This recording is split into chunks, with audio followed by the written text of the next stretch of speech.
10 ta sahoba ismi aytilganda jannati, ikkinchisi Umar ibn Xattob. Mana shunday bir maqom martabaga yetishgan, Rasulullohni rozi qilgan sahoba o'zini ma'lumot qilib turibdi.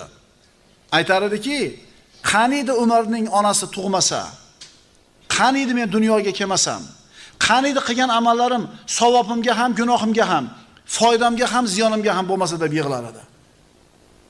Bu Umar odil o'zini shunday ma'lumot qilib turibdi. Biz ham shunaqa qilib ma'lumot qilamizmi o'zimizni?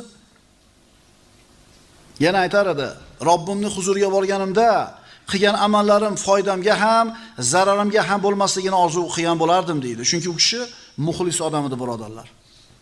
Muxlis odam o'zini ustida Robbisining fazli ulug' ekanligini biladi.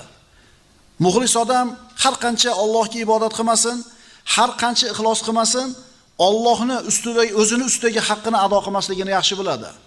Borini